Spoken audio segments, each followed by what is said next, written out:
Alright everybody, in this video I want to take kind of the idea of the generic Dark Lord and show you how you can improve upon it without needing to do a whole lot. Because I find that the biggest problem with the generic Dark Lord is that it is generic. So as soon as you start adding some details, it immediately starts becoming more interesting. This is going to be our subject in the image here, who I have given the name of Rodolph Safrax, who is an undead knight. And already, instead of just being generic Dark Lord, more interesting. He's an undead knight, so this means we can start asking questions. How did he become an undead knight? Who is he? Most people will look to Sauron from Lord of the Rings as the archetype of the Dark Lord in fantasy because he is the archetype of the Dark Lord in fantasy. The problem is that a lot of people want to have the world ending or dominating Dark Lord type of character as their big epic villain, but they don't add any extra details. And I think that's where you start getting into problems, is that Sauron in Lord of the Rings, there's not really a whole lot of detail about him from what I recall. Most of the details are in other sources, the backstory of Sauron. So people will still look to that as, again, the archetype of the fantasy Dark Lord. And so many people have done that over the years that it has become a cliche. And as I said, I think that the best way to counteract the clichéness of it is to start adding more details. You don't necessarily want to add too many, especially not too early. Once you start getting deeper into the story, especially if you're planning to do a series of books, you can start revealing more details that way, or then, later. But just giving your Dark Lord some details, some personality traits, some interesting little tidbits about them, makes them stand out from just being another generic Dark Lord.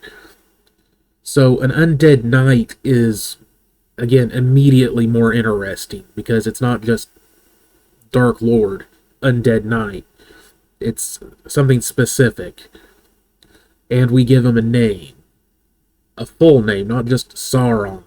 We say Rodolph Safrax. Okay, this was a person at one time. Okay? And maybe that's not the kind of Dark Lord you want. You want more of the menace outside of time. You know, like Will of Time or something like that. But in this case, I want to focus on the idea of an undead knight.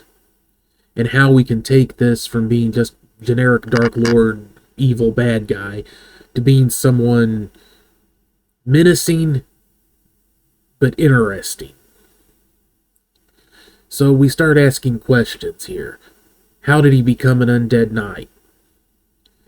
Okay, let's say that he was cursed by somebody, a wizard. Cursed by a wizard. Who was the wizard? Okay, wizard was the court mage for a major kingdom, let's say 700 years ago. Okay, so this individual has been around for quite some time as an undead knight. Okay. Rodolph challenged the wizard to a duel to defend his honor because he was accused of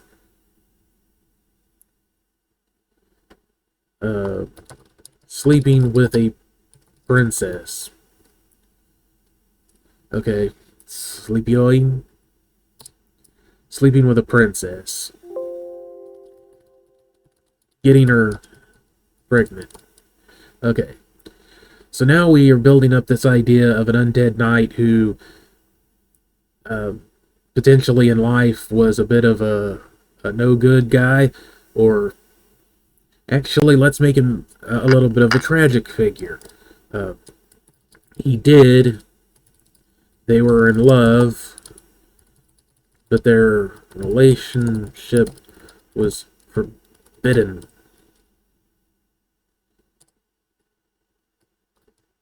Rodolph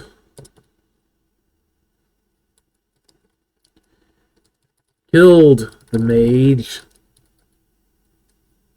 or the wizard, I should say. But in his dying breath, the wizard cursed Rodolph to never-ending torment. From that day on, his life became living hell. Princess died with the child. Rodolph became crazed and sought help from a witch. She tricked him and he became undead. So now we have a bit of a backstory. Right. So, he's cursed by a wizard, court mage. His relationship with this princess gets out. Wizard calls him on it. Rodolph challenges the wizard to a duel, kills the wizard, but as the wizard's dying, curses him to never-ending torment. He tries to get out of this curse.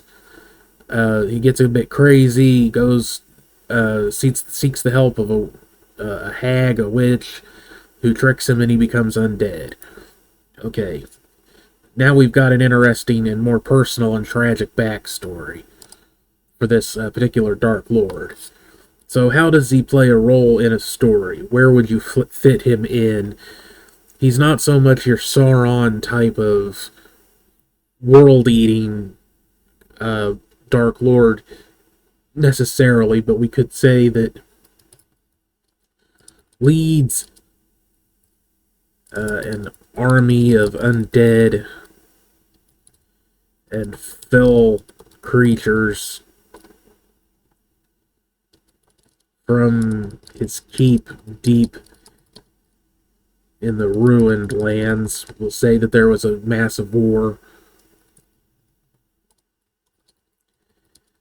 on his former allies and destroyed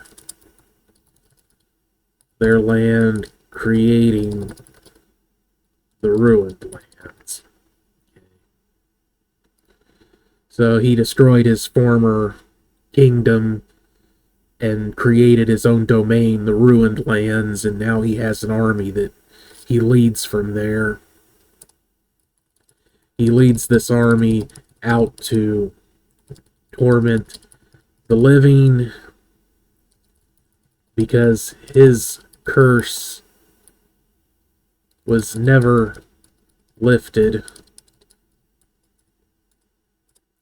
It was made worse by the witch. Okay, so he is still existing in never-ending torment. The witch didn't actually help him at all. She tricked him and made him undead. So he is still trapped in this never-ending torment, and he seeks to destroy the entire world, or at least anything nearby. That why the living remind him of his past.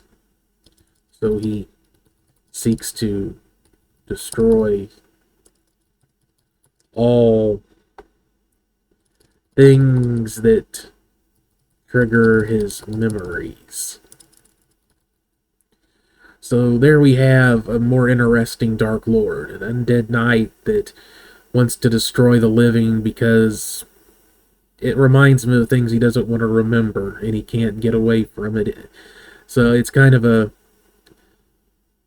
self-perpetuating misery cycle, in that he's going to still have these memories. Even if he wiped out all the living people everywhere nearby, he would still have these memories that would torment him, and he's trapped in this never-ending torment. And the one thing that could release him from this torment would be to allow people to destroy him. Okay, we can actually have that. The only thing that would allow his release is to be destroyed, but he is far too prideful and of his power to allow that to happen. So, pride.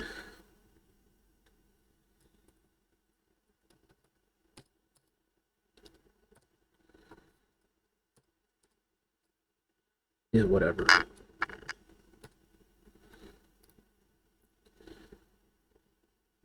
Whatever. So yeah, that's basically this character, and that's one way that you could take the generic idea of Dark Lord and make it into something more interesting.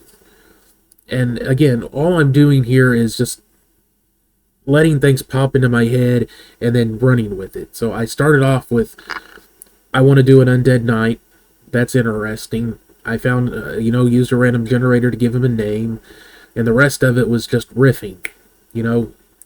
Whatever popped into my head, I riffed on it and came up with all of that.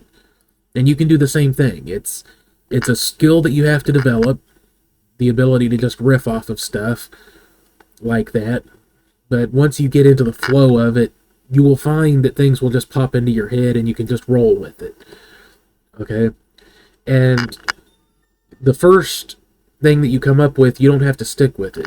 The idea is just to get some ideas coming out and then see what happens, and then you can go back through it and take the things that you like. Anything that you don't like, you get rid of it, or you change it around a little bit. That simple. So don't forget to check out the description for more resources that can help you out. Share, like, subscribe, comment if you found this helpful. What are some of your favorite Dark Lords that are better, that aren't just generic Dark Lords? Let me know in the comments. Thank you very much for watching. I'll see you on the next one. Later.